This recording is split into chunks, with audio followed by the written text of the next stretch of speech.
Fitch, we have a negative outlook on the Indian telecom sector, and we think that there will be a rerun of the price war in the Indian telco sector as Jio's offering of free voice and SMS and a 70 cent to a dollar for per GB data services is about 25 to 30% cheaper than the incumbents what is offering right now.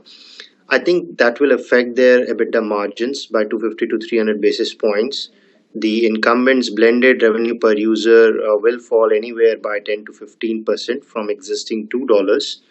And there will be a lot of churn in the market towards Geo Network because of this attraction and the hook that you can get the free services for the next 3 months. So there will be a lot of mobile number portability request and a lot of churn towards Geo Network from the incumbents.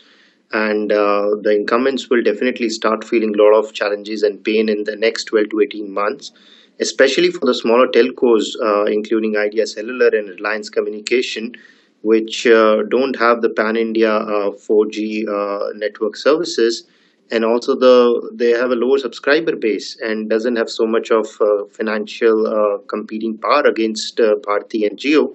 They will feel most of the pain in the coming 12 months. So we have come a long way. There used to be 12 to 15 operators in India, and the market has already consolidated with many smaller telcos have either exited or have merged with each other. And the consolidation is still going on with Reliance Communication wanting to merge with Aircel. Going forward in the next 3 to 5 years, we believe that there will be maybe around only 4 to 5 players in this market. Given now this market's nature has changed drastically from today onwards, that this market will have a rock bottom prices and a very high volumes. So only a large telco with larger economies of scale will be able to make money in this market.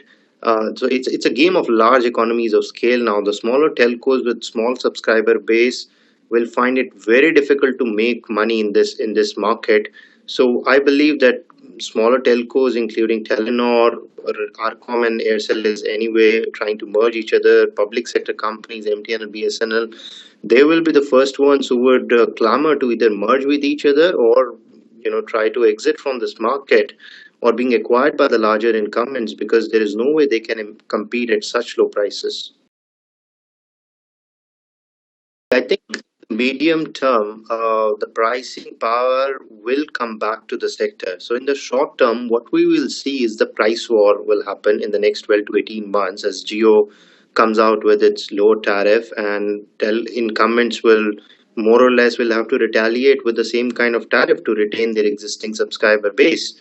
But in the medium term, they will have to raise prices at some point of time innovatively or will come out with some tariffs which will give them better price realization because at this pricing I am not sure even Geo will be making EBITDA profits in the next 3 years. I mean, they have invested $20 billion of investment in this sector, and at a $2 ARPU with free voice and SMS and with free all these applications for the next 1 month, 1 year, and 3 months, it will be very difficult for them to make any money. And you'll also have to remember that they will be paying a lot of interconnection revenue, even though they are not charging their customers.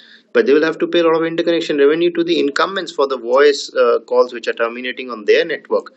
So and they're also paying a lot of rental leases to for leasing the telecom towers.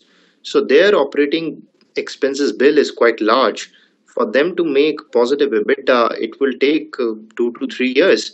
So at some point of time, incumbents and you will have to raise prices to make a sufficient return on investment on the large investments they have made in this industry. At the top of my mind, I think Jio, Vodafone, and Bharti Airtel will still be there, and then the smaller telcos will either merge together and come out with a new name, or will be acquired by the larger telcos. At the moment, I don't think Idea and Reliance Communication are have robust competitive position enough to sustain on a long term basis. So they will have to find some M&A opportunities to improve their competitive strengths in the long term.